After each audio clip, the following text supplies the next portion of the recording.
Forcément, quand on est petit, on a tous cette image de se dire que peut-être un jour les voitures elles pourraient voler ou flotter sur l'eau.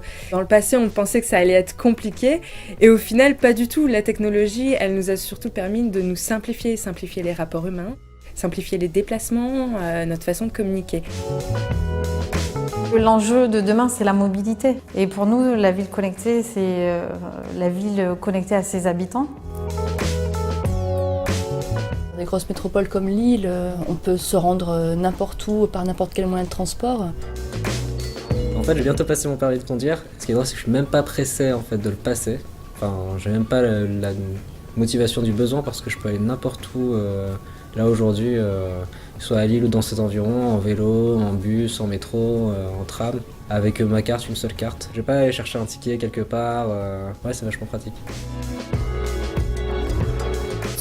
Qui a changé récemment sont les Véliles. Il y a plein de petites bornes un peu partout dans la ville. Ça nous permet de voir la ville autrement.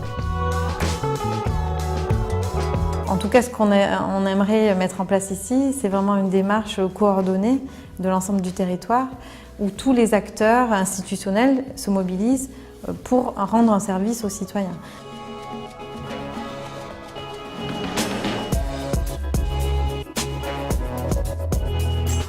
On essaye d'apporter la technologie vers tous les citoyens. On a beaucoup de démarches en proximité.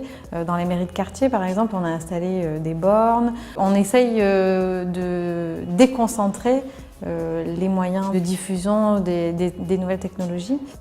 Je suis allé à la mairie de quartier, il y avait un peu de monde. Pour m'éviter de faire la queue, j'ai vu qu'il y avait une borne et ça m'a permis d'avoir toutes les infos, toutes les informations utiles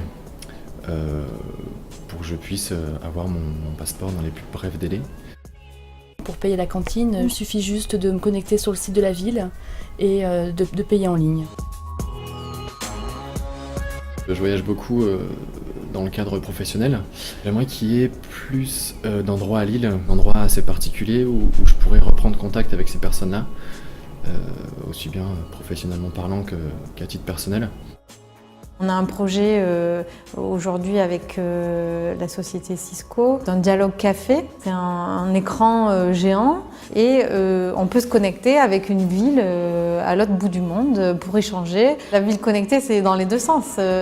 Nous, on veut aussi, et on travaille beaucoup, à ce que les citoyens nous remontent aussi des informations.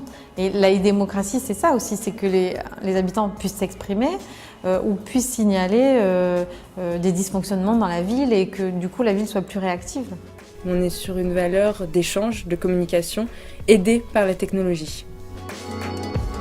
Chaque génération a ses outils. Il faut en tout cas imaginer dans la ville de demain un outil dédié pour chaque génération.